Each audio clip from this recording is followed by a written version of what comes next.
Across deserts and mountains, challenges of the journey. Between these islands of prosperity lay the true wilderness of the Silk Road.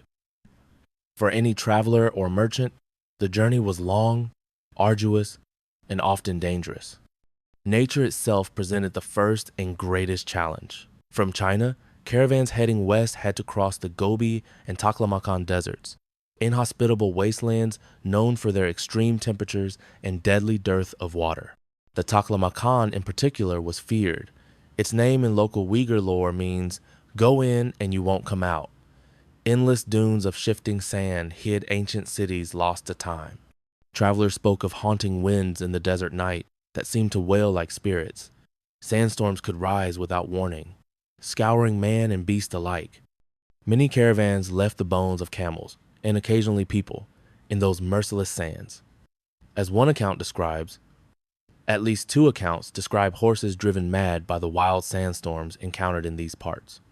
No wonder the ancient Silk Road split into northern and southern routes around the Taklamakan, skirting its edges via strings of oases rather than braving the heart of the desert of death. Travelers typically moved in caravans for safety, often with dozens of camels carrying supplies and goods across the barren stretches. The most iconic pack animal of the Silk Road was the Bactrian camel, a two-humped camel ideally suited to the harsh climate of Central Asia. Sure-footed on rocky trails and tolerant of both searing heat and freezing nights, these camels could carry heavy loads of up to 200 kilograms and travel 30-40 kilometers in a day. Their ability to survive up to 10 days without water made them indispensable for desert crossings. As the caravan plodded along, one could hear the soft jangle of camel bells and the creak of saddlebags. To break the monotony, camel drivers often sang songs or told stories under the vast sky. At dusk, they set up camps sheltered from winds by dunes or cliff walls, huddling around fires and sipping hot tea to keep the desert chill at bay. After conquering the deserts, the Silk Road threw yet more barriers in the path of the intrepid: the towering ranges of Central Asian mountains. The routes west of Kashgar had to scale the Pamir Mountains and Tian Shan, often called the Roof of the World, with passes routinely exceeding 4,000–5,000 meters in elevation.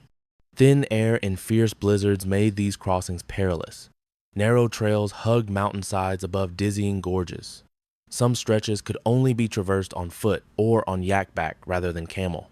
In summer, melting snow swelled rivers into torrents that could sweep away travelers. In winter, passes were blocked by snow and ice for months. One famous section, the Wakhan corridor leading to Bactria, forced traders to trek over the Khunjerab Pass or similar high passes where oxygen was scant and travelers suffered nosebleeds and pounding headaches from altitude. The Venetian traveler Marco Polo, who crossed these mountains in the 13th century, wrote of the highlands of Badakhshan, where it was so cold that fire could not melt the snow. Many other adventurers echoed that sentiment. The mountains tested the limits of human endurance. Aside from geography, bandits and raiders were a constant threat. Much of the Silk Road ran through lawless frontier lands or territory controlled by nomadic tribes. These tribes sometimes preyed on caravans, seeing them as ripe targets laden with riches. A slow-moving caravan made an inviting mark for mounted horse archers who could strike quickly and vanish. Merchants thus often traveled armed or paid for armed escorts. The records of China's Tang era mention military outposts established along the route to curb banditry. Yet, until the Mongol era, truly safe passage was never guaranteed. In some particularly notorious stretches, for example, across the Elburz Mountains in Persia or near the Taklamakan's western edges, traders would band together into large caravans for protection, sometimes hiring mercenaries or negotiating protection payments to local chieftains. Few individuals dared to travel the Silk Road entirely alone. It was simply too perilous. To support merchants on these vast journeys, numerous caravanserais, roadside inns, or fortresses were built at strategic intervals. From western China to Persia and Anatolia, these caravanserais were often placed a day's journey apart, approximately 30–40 kilometers, so that each night travelers could find shelter behind secure walls. A typical caravanserai was a rectangular fortress-like compound with a single sturdy gate and high walls to keep out bandits. Inside, a central courtyard allowed animals to be unloaded, while archways led to lodgings, storerooms, and stables. Here, the merchants could eat well, bathe, and rest in safety before continuing onward. Many caravanserais doubled as trading posts themselves. Local farmers and craftsmen would come to sell provisions, and merchants exchanged news and goods with those heading in the opposite direction. In effect, these way stations were the lifelines of the Silk Road, crucial for both physical survival and cultural exchange. For instance, a Persian trader might learn a bit of Chinese over tea at a Sogdian-run caravanserai, or a Buddhist monk from India might fall into theological debate with a Nestorian Christian staying the night. Ideas and languages mix freely in these refuges, helping disseminate culture just as surely as the trade goods in the packs. Despite these supports, every Silk Road veteran carried stories of close calls, of nearly dying of thirst when a desert well ran dry, of losing half the caravan's camels to a mountain storm, or of skirmishes with bandits along remote trails. The journey from Chang'an to the Mediterranean could take many months, even up to 2 years in antiquity, depending on the route and political conditions. Very few travelers ever went end to end. Instead, goods were typically handed off like a baton in a relay race. A Chinese merchant might only go as far as the Central Asian oasis of Kashgar or Khotan, where he sold his silk to a Sogdian middleman. That Sogdian might then travel to Merv or Ctesiphon in Persia and pass the goods to Arab or Persian traders, who would carry them to ports like Tyre or Antioch for sale to Europeans. In this way, the Silk Road was less a single road and more a chain of many road segments, each navigated by different people. Yet through this chain, a silk dress woven in Hangzhou could grace a Roman noblewoman in faraway Italy, and a Venetian glass bead could end up adorning a lady in the Chinese court. The hardships of the route sometimes led to tragedy, but also to remarkable tales of resilience. Caravans braved plagues of locusts, earthquakes, and even disease. The Silk Road, notably, is believed to have been a conduit for the spread of plague. The Black Death may have traveled from Asia to Europe along trade routes in the 14th century. Yet, step by step, mile by mile, they kept moving, driven by profit, pilgrimage, or sheer spirit of adventure. It is this image, the indomitable caravan plodding toward the horizon, that best symbolizes the Silk Road. Across burning deserts and frozen heights, through peril and privation, the lure of discovery and wealth pulled travelers onward, knitting together the world's far-flung corners in one epic journey. People of the Silk Road, pilgrims, merchants, and conquerors. Many remarkable individuals walked the trails of the Silk Road over the centuries. They came from different lands and for different reasons. Some seeking profit, others knowledge or spiritual enlightenment, and some bent on conquest. Their stories illuminate the human dimension of the Silk Road, proving that this network was not just about goods, but about people and their dreams. One of the earliest and most celebrated Silk Road travelers was Zhang Qian himself, that intrepid Han Dynasty envoy whose journey in the 2nd century BCE earned him the title Father of the Silk Road. We have already followed his path into Central Asia and back and seen how his courage opened China to the wider world. Zhang Qian's pioneering expedition established a template for others to follow. In his wake came traders and diplomats extending China's reach. In 97 CE, the Han general Ban Chao even dispatched an emissary named Gan Ying toward the Roman Empire. Gan Ying made it as far as the Persian Gulf and returned with second-hand tales of the mighty empire of Daqin Rome. Though he never reached Europe, Gan Ying's venture underscored the Han dynasty's ambition to connect with the West, a vision first kindled by Zhang Qian. In the early centuries of the Common Era, as the Silk Road trade burgeoned, the routes also became pathways for religious pilgrims and missionaries. Perhaps the most famous of these was Xuanzang, a Chinese Buddhist monk of the Tang era. Dissatisfied with the incomplete or distorted Buddhist scriptures available in China, Xuanzang in 629 CE defied a travel ban and left Chang'an on a quest to reach India, the land of Buddha's birth, and bring back original teachings. He trekked across the perilous Taklamakan and Gobi deserts, endured bandit attacks and sandstorms, and then struggled over the snowy Pamir Mountains, guided only by his faith. After many trials, Xuanzang reached India, where he spent over a decade visiting holy sites and studying at the great Nalanda Monastery. Laden with hundreds of manuscripts and relics, Xuanzang made the return journey along the Silk Road, arriving back in Chang'an in 645 CE to a hero's welcome. He devoted the rest of his life to translating the scriptures he'd obtained. His journey, immortalized in the Chinese classic Journey to the West, is a spiritual epic of the Silk Road.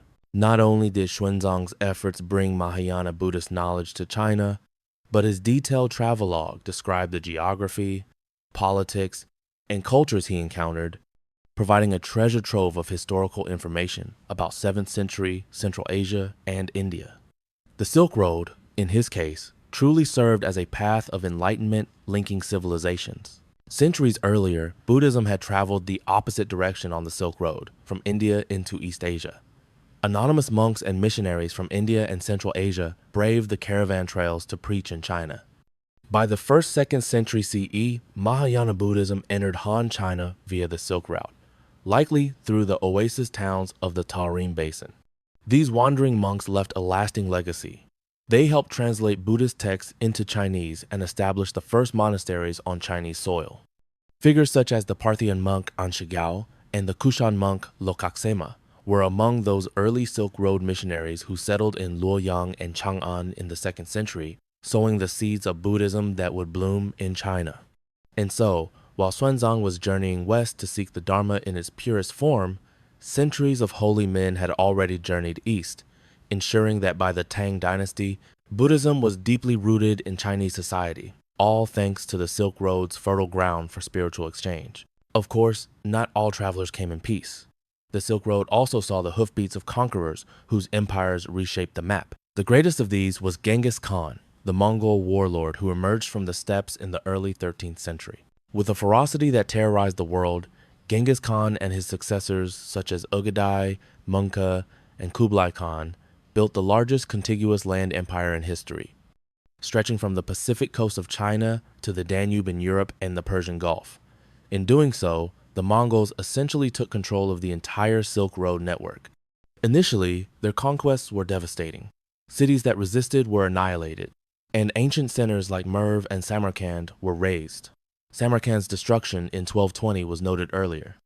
Yet once the Mongol-Pax peace was established, the Silk Road entered a remarkable golden age of safety and integration.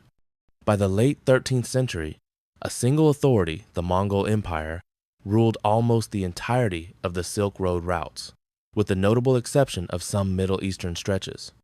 The era of Pax Mongolica meant that travelers could, in theory, go from Beijing to Baghdad under the protection of Mongol law. The Mongols harshly punished banditry and ensured that caravan routes were policed and safe from external threats. They also established an efficient postal relay system, the Yam, with stations stocked with fresh horses, so official messengers or privileged guests could travel swiftly across the continents. This unprecedented security and speed of communication shrank distances and fostered an explosion of long-distance travel. It was during this Mongol period, 13th, 14th centuries, that the Silk Road hosted some of its most famed Western visitors. Foremost among them was the Venetian adventurer Marco Polo, whose name has become synonymous with east-west travel.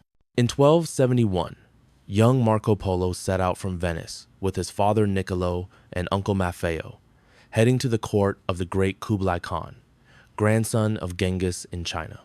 Their route took them overland across Persia and the Pamirs, then along the southern edges of the Tarim Basin, through the Gobi Desert, and on to Khanbalik, Beijing.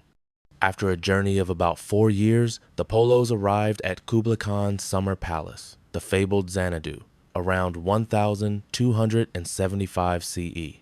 Marco Polo would spend 24 years in Asia, entering the Khan's service and traveling to far-flung corners of his empire. He later claimed to have been a governor in Yangzhou, and described visits to places like Yunnan, Burma, and perhaps coastal South China. Accounts that modern scholars debate, but which certainly could have happened under Mongol auspices.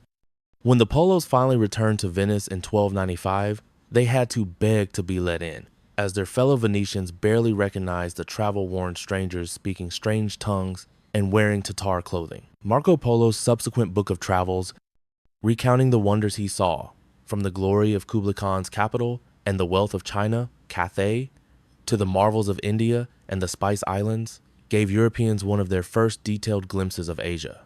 His stories of paper money, coal, porcelains, and black stones, probably charcoal, were met with skepticism by some, earning him the nickname Marco Millions, as if he only told million to one tall tales. But much of what he wrote was true, and his account became a bestseller that whetted Europe's appetite for the East. Intriguingly, though we dub him a Silk Road traveler, Marco Polo never actually used the term Silk Road. That name would be coined centuries later. Polo simply described it as the road that leads from the west to Cathay. Yet his journey epitomizes the Silk Road experience, a curious soul traversing half the world, facilitated by the stability of Mongol rule, and bringing back a trove of knowledge that bridged two worlds. Another Western traveler of the Mongol age was Friar Giovanni di Pian del Carpine, a Franciscan monk who in 1247 became the Pope's envoy to the Great Khan. He traveled from Lyon through Central Europe, then across the steppes to Karakorum in Mongolia. Carpine's journey, predating Marco Polo's, produced one of the earliest Latin accounts of the Mongols.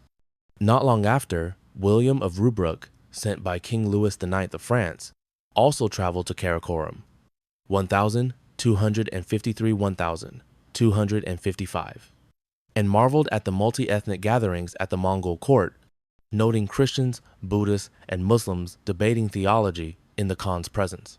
These friars can be seen as medieval precursor diplomats, enabled by the Silk Road to carry ideas between Europe and Asia.